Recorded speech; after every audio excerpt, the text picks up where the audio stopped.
My name is Richard Branson. I work in a small factory as a laborer. I have no special qualifications and started working right after finishing high school.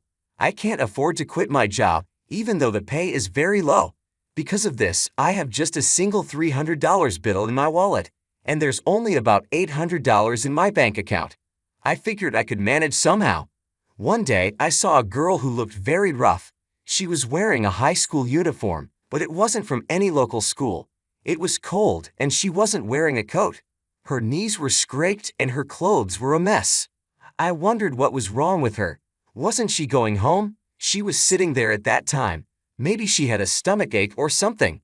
She kept rubbing her legs together and blowing on her hands to warm them up. I thought if I left her alone, she might get into trouble. So I decided to help. I went to a nearby coffee shop and bought some hot drinks and donuts. When I walked over to her, she looked scared and tensed up. "Hey, good evening.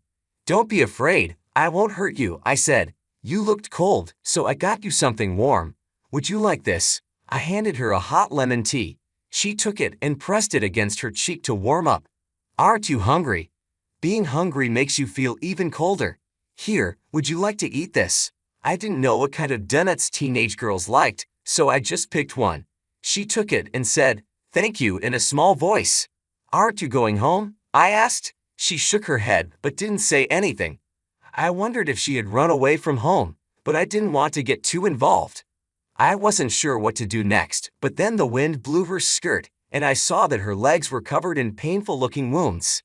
"What happened to your legs?" I asked. She quickly pulled her skirt down to cover them, but I had already seen the injuries. "Did someone hurt you? Were you beaten?" She stiffened and didn't seem like she wanted to talk. "Okay, I'm sorry. There are things you don't want to talk about, right?" "That's fine. You don't have to say anything if you don't want to. But if you stay here, you might get into trouble. How about going home?" She said in a small voice. "No, I was thinking of going to my dad's place, but it's far away." Her dad's place. That meant she was living with her mom now. I didn't know what was going on, but it seemed complicated. "Why don't you call your dad? Maybe he can come pick you up." I don't know his phone number. I don't even have a cell phone.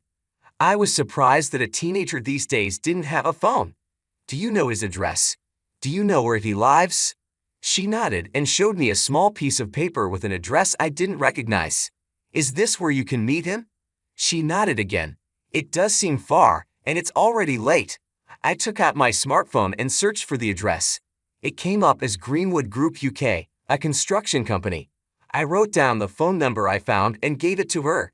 "Here's a number I found for that address. You should call it tomorrow. You'll probably find out about your dad. It's Greenwood Group UK, so maybe your dad works for a construction company. I hope you can see him." The girl smiled brightly. "All right, you should stay at a nearby hotel tonight. I'll make a reservation for you. You can stay alone, right?" "I don't have any money." I didn't have much money either, but I had a $300 bill in my wallet. "Maybe it would be enough for one night." "Don't worry, I can cover one night for you. After a warm bath and a good night's sleep in a bed, you should call your dad. But I can't pay you back." "Don't worry about it. Just focus on meeting your dad." I booked a room at a nearby hotel that included breakfast for $300. I took the girl there, spoke to the staff, and handed over the money. I also asked them to let her make a phone call in the morning. After that, I left. I felt good about helping her, even though my wallet was empty. A few days later, my factory manager, Mr. John, called me in. "Did you call for me?" I asked, surprised, since it was my first time being called to his office. I went in with a nervous look. Mr. John was wearing an expensive suit, which seemed odd for a small factory manager. "It's Richard, right?" he asked. "Yes, sir. Richard Branson," I replied. "You don't need to come here anymore," he said. "What do you mean?" I asked, confused. "It means you're fired," he said bluntly. I was shocked and didn't know what to say. "So, pack your things and leave," he added. "Excuse me, can you tell me why? Did I do something wrong?" I asked, still not understanding. "We don't need troublemakers like you in our company," he said. "I don't understand. What makes me a troublemaker?" I asked. "You have connections with the mafia, don't you?" he accused. "No, that's not true," I protested. "I can't believe this. I've never been involved with the mafia. Say what you want, but the mafia is looking into you. We can't have someone like that working here. We never wanted to hire someone with just a high school diploma in the first place. The old boss used to say things like, if someone is motivated, that's enough. Please, I have nothing to do with the mafia. If I lose this job, how will I survive? I pleaded. I don't care if you end up on the street. That's not my problem. Maybe you should ask the mafia for help, he said coldly. I really have nothing to do with the mafia. There must be a mistake. Please, don't fire me, I begged. No, the decision is final. We don't need people like you in our small factory. Next time you apply for a job, don't lie about stuff like this, he said, ending the conversation. I'm not lying. I've never been involved with such people. Were you hanging out with bad kids in high school? Are those the kind of people looking for you? Mr. John asked. No, that's not possible. Please, Mr. John, I'm telling you the truth. Enough. Just leave. I've told the office to pay you for today. Don't ever come back to our company again. I kept saying there must be some mistake, but he wouldn't listen at all. He looked at me like I was trash, then pointed at the door and said, Is that all you've got to say? I've heard your side of the story, and that's enough. Now get out. I've got work to do. It was over. Realizing this was the end, I went to the office and received a thin envelope. It was my last paycheck from the company. Was the 13 years I worked so hard for really worth just this thin envelope? When I said goodbye to my colleagues, they were shocked and said things like, Why so suddenly? That's ridiculous, expressing their regret over my departure. But no matter how much my colleagues regretted it, there was no changing the manager's mind, and no one was willing to stand up for me. They knew that if they did, they might be the next to be fired. Leaving my colleagues with a take care, I walked out of the company gates I had been going through for 13 years. What am I supposed to do now, being fired so suddenly? All I have is this thin envelope. I just hope I can find another job before the money runs out. Thinking these thoughts, I was looking at the ground beneath my feet when I noticed a black car stopping nearby. Why would a car stop here? Curious, I looked up and saw a black luxury car. It's in the way, I thought. Must be some big shot here for the factory. He should hurry up and get inside. The driver, wearing gloves, got out and opened the rear door. A man in an expensive suit and a girl stepped out. The man asked the girl, Is this the guy? She nodded. Seeing her nod, I exclaimed, Oh, you're the girl from that time. So, you did meet your dad, right? That's great. I'm really glad you were able to meet him safely, forgetting my own troubles for a moment. I talked to her, and she smiled brightly and hugged me.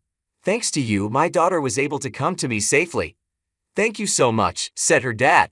You're her dad.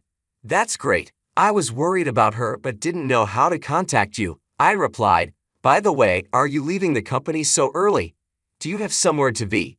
Oh yeah, something like that, I said with a forced laugh. I couldn't tell someone I just met, especially someone who looked like a company president, that I had just been fired. He seemed important, riding in such a fancy car and dressed so well. I felt like I shouldn't even be talking to him. If you're not in a hurry, I'd like to thank you. It's almost lunchtime. How about a meal? He asked. No, thank you. That's too much. I couldn't possibly accept your gratitude for something that was just the right thing to do, I replied. Come on, don't be like that. Of course, if you have other plans, I won't insist. But if you're free, could you join me? I wouldn't feel right letting you go without properly thanking you. After all, you helped my daughter, and a simple thanks just doesn't seem enough, he said. I initially refused because I had nowhere to be. I had just been fired, and in my sad state, looking for another job wasn't going to go well. So I thought, if he insists, I'll accept his offer. If you insist, then I'll join you, I said, and decided to go along. I got into the car and we went to a high-end restaurant. Excuse me, I'm dressed like this, I said, looking at my work clothes. I had expected a diner at most, so I was surprised. But the man laughed and said, Don't worry about it. Clothes don't eat the meal, and pushed me forward. He must have been a regular because the hostess didn't make a fuss and even smiled at me. The atmosphere in the private room was luxurious and extraordinary. I thought to myself, wow, this place is very fancy. It feels a bit uncomfortable for someone like me with just a high school diploma. But as the drinks started flowing, things began to feel different. Seeing the girl's smile and the warm conversation between her and her father was enough to warm my heart. Not to mention, the fine drinks and luxurious food made me feel like this might be the first and last feast of my life. I was enjoying every bite of my meal. After a while, the man revealed his identity. I should have introduced myself at the beginning, but that's just how I am, he said, handing me a business card. It read, Beat of Greenwood Family UK. Oh my God, Mafia, I exclaimed. Yes, you're right, he replied calmly, but a Mafia member is also a parent. Thanks to you, I could reunite with my daughter, and I'm very grateful. Oh, it was my pleasure, I said. By the way, I've been wondering, why was she there that day? That's because her mother and I divorced years ago, he explained. She remarried soon after. Her new husband became the vice president of a small factory, but after her mother passed away, his new wife moved in. The president of the factory, who had been kind to my daughter, also passed away. After that, the vice president took over as president, and my daughter was treated poorly. Is that why her legs were bruised? I asked. Yes, he said sadly. She was hurt in places that wouldn't show, especially on her back. It was terrible. Her mother had given her an amulet before she died and told her to use it if she ever needed help. That amulet had a note with my address. Not having a phone number on it was a bit of an oversight, I commented. She was trying desperately to find me, he continued. Even though she's in high school, it was a long distance to walk. By the time you found her, her wallet was empty. If she had stayed out there, she might have frozen to death. It was a tough situation. Her mother's new husband put her through so much pain, and I swore to get revenge for what he did to her. It doesn't sound good for a Mafia member to say that, but I understand how you feel, I said. Thank you. What about you? Leaving work at this hour, something must have happened, right? He asked. It's a bit odd to tell this to someone I just met, especially a boss, but I was actually fired just now, I said. Fired? Why? He asked, surprised. I was wrongfully accused of having connections with antisocial forces. I have no idea how that happened. Just this morning, out of the blue, I was told about it and then fired. Wait a minute, he said. He called over an executive who was standing by. After a brief whispered exchange, she exclaimed, Idiots, and turned to me. I'm really sorry, that was my guy's fault, he said. What do you mean? I asked, confused. I wanted to thank you so much that I had my men check up on you.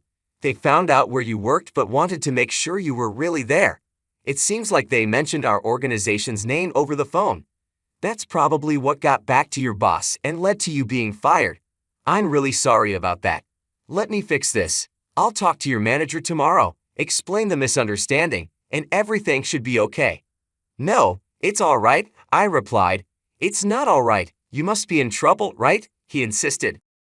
Yes, it's true that I'm in a tough spot, I admitted, but going back to work under a manager who doesn't trust me would be the same old problem. I don't want to work for someone like that.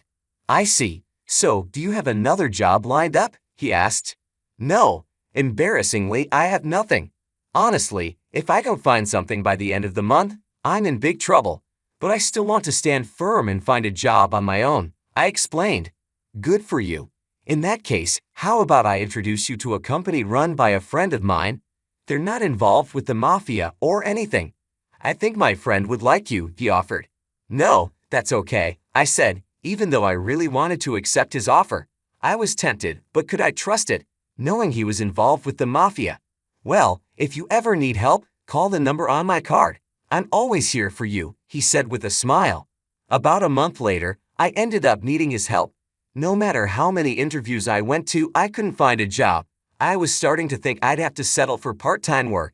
Then one day, he called me. I'm in the mood for a drink, but I've got no one to drink with. Would you mind keeping me company? Don't worry about the money, I'm inviting you. He made it sound like I wouldn't be a burden, even though he was a mafia boss. I was surprised to see such a kind side of him and decided to accept his invitation. If it's a bar, you really don't want much, right? He asked. That's not true. I'm just picking a bar because I'm more comfortable there than in a fancy restaurant. I've never been to a fancy restaurant. It makes me feel nervous. Honestly, I replied. I feel more comfortable in a casual bar. I see. I guess I wasn't being very thoughtful, he said. No, not at all, I replied, holding up my beer mug. I'll take this, thank you, and I gulped down the beer. So, did you find a job? He asked. Actually, not yet. Being just a high school graduate, it's been really hard. I've applied to a lot of companies, but no luck, I explained. That's tough, he said. I was thinking, would you mind helping me with something for a moment? My heart skipped a beat. Being asked by the mafia to help out didn't sound good. I couldn't help but think it was something bad. But he continued talking in a way that made me feel less worried. Even though I'm with the mafia, it doesn't mean we only do bad things. I just want to get justice for the man who hurt my daughter. Justice? I asked. Yes, over the past month, I've been looking into who did those terrible things to my daughter. It turns out it was the manager of the company you worked for. He acts as the manager, but the previous manager used to wear work clothes and help out on the factory floor. This guy wears expensive suits and never shows up at the factory. He lives in a luxury neighborhood over an hour away by car. That's why he's always late.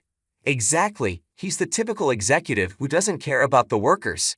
My daughter was like his maid, and it seems she wasn't even fed properly. She was crying while eating just a single bagel. Really? That's terrible, I said, shocked.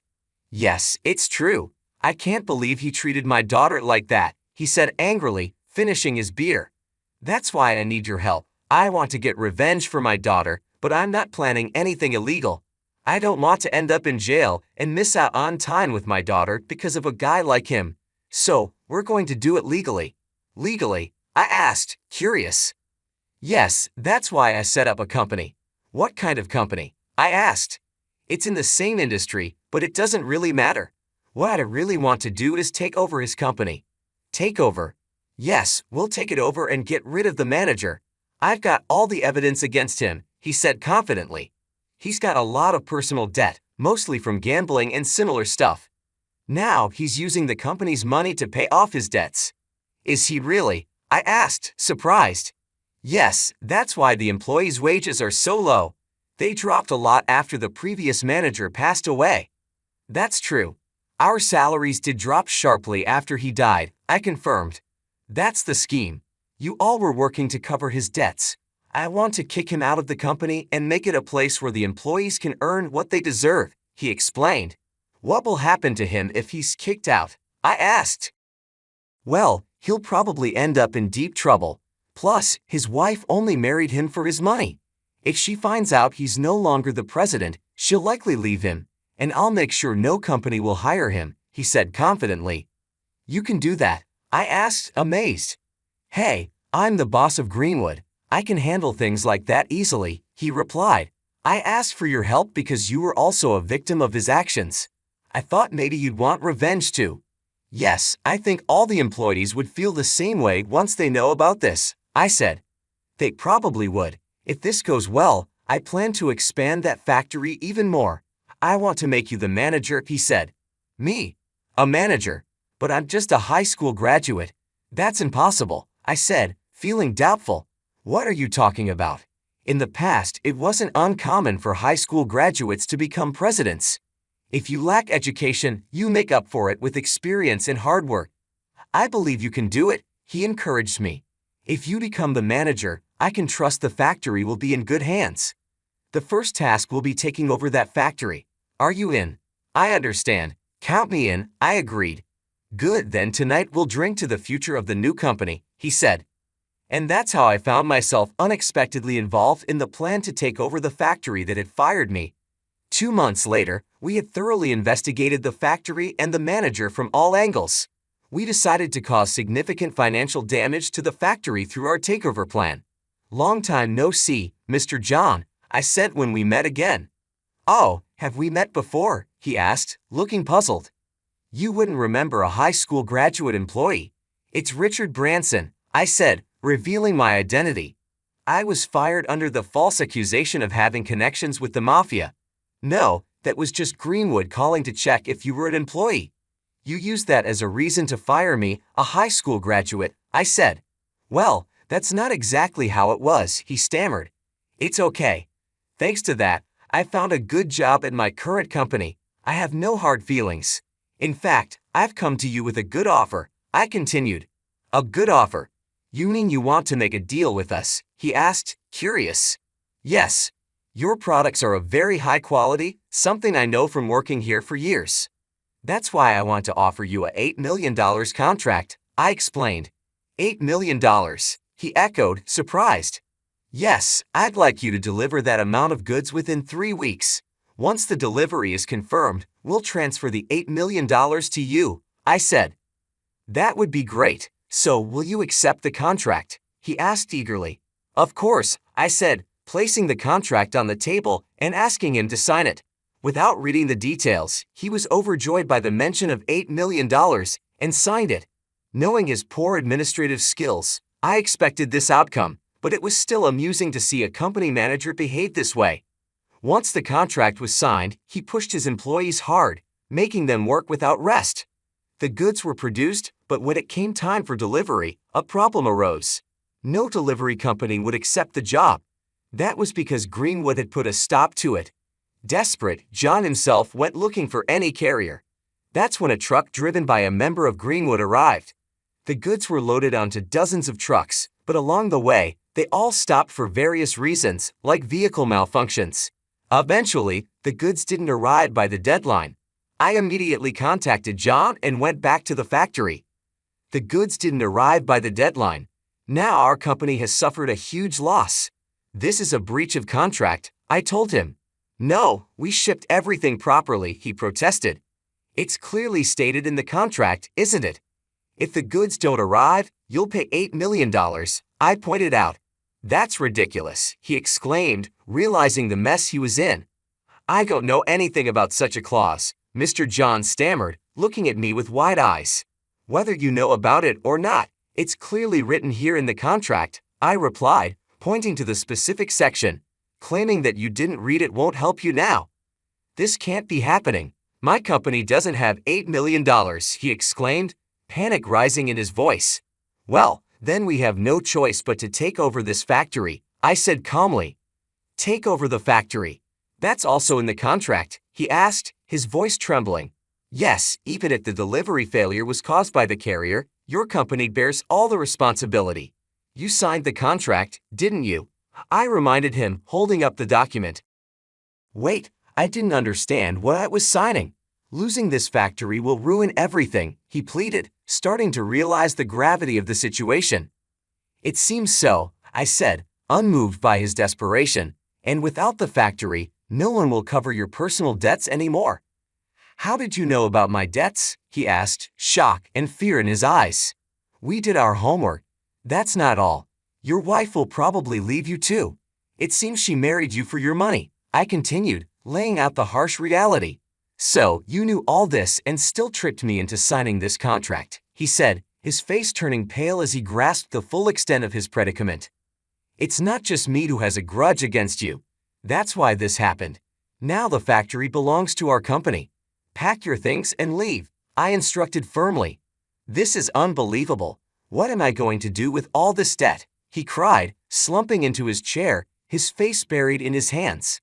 After being kicked out of the factory, John went home to his wife, hoping she could help with the debt. He explained the situation, pleading for her support, but his wife, who had enjoyed a life of luxury thanks to his position, was not willing to stick around now that he was broke.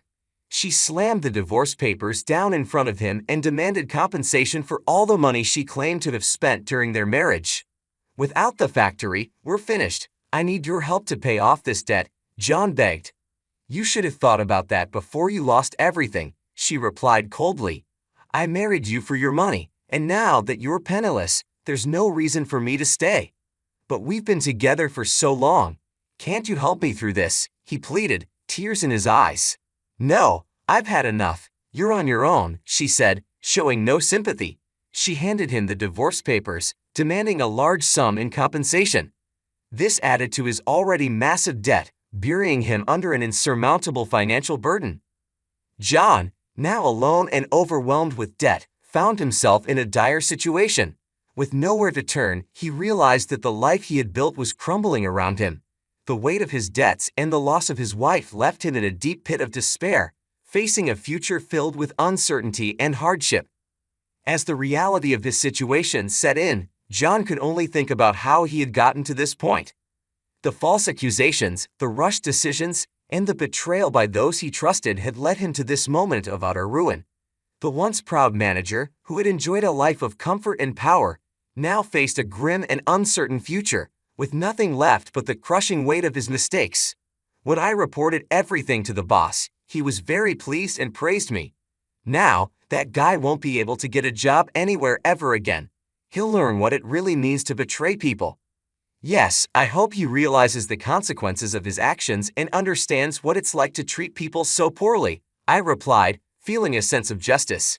Right now, you're the manager of that factory, the boss continued. You have the opportunity to grow the company, not just for yourself, but for the employees as well, right? No, I didn't do this for myself, I said, shaking my head. I did it for my daughter, for you, and for the employees who have been working hard at the factory. They deserve to be treated with respect and to have a good working environment. I want to make sure they are happy and feel valued. Good. Make sure those employees are happy and taken care of, he said with a nod. Yes, sir, I understand, I replied. With that, I went back to the factory, now as its new manager. My former colleagues were surprised and happy to see me return. Thank you all for staying and continuing to work hard, I said. I know it hasn't been easy, but together, we can make this factory grow and ensure that everyone gets the salary and recognition they deserve. This factory belongs to all of us, and we will make it a place we can be proud of. As I spoke, I could see the relief and excitement in their faces. They were cheering and welcoming me back warmly, and I felt a deep sense of responsibility and commitment to them. I had been away from the factory for a while, and things had changed. The atmosphere was different, but I was determined to bring positive changes. I started by meeting with each department, talking to the workers, and understanding their concerns. They told me about the problems they had faced under the previous manager, who had treated them poorly and neglected their needs. We were struggling with low wages and unfair treatment, one of the workers told me. It felt like no one cared about us. I'm here now, and I care, I reassured them. We're going to make things better. Your hard work will be recognized, and you'll get the pay you deserve. Let's work together to turn this factory around. I spent the next few weeks working closely with the employees, making sure their voices were heard and their needs were met. We implemented new policies to improve working conditions and raised wages to ensure that everyone was paid fairly for their work. We also focused on improving the quality of our products and expanding our market. One day, I gathered everyone for a meeting. I want to thank all of you for your dedication and hard work, I said. We've made great progress and the factory is already seeing the benefits. Our production has increased and our sales are up. This wouldn't have been possible without each and every one of you. The employees cheered and clapped, feeling appreciated and motivated. They were proud of the work they had done and excited about the future of the factory. As the months went by, the factory continued to grow and prosper. We expanded our operations, hired more workers, and increased our production. The employees were happier and more engaged, and the factory became a place where people wanted to work. During one of our company meetings, I addressed the entire staff. I'm so proud of what we've accomplished together. We've turned this factory around and made it a thriving business. But we're not done yet. There's still so much more we can achieve. Let's continue to work hard, support each other, and make this factory the best it can be. The response was overwhelming. The employees were enthusiastic and committed to the future of the factory. They knew that they were part of something special and that their efforts were making a difference. Over time, the factory became known for its high-quality products and excellent working conditions. We built strong relationships with our customers and suppliers, and our reputation grew. We became a model for other companies, showing that treating employees well and focusing on quality can lead to success. Looking back, I was grateful for the opportunity to make a difference. I had come to the factory under difficult circumstances, but with hard work and determination, we had created something amazing. The factory was no longer just a place of work. It was a community, a family, and a source of pride for everyone involved. And through it all, I never forgot why I had taken on this challenge. It was for my daughter, for the employees, and for the future of the factory. Together, we had turned a struggling business into a thriving success, and I couldn't have been prouder of what we had achieved.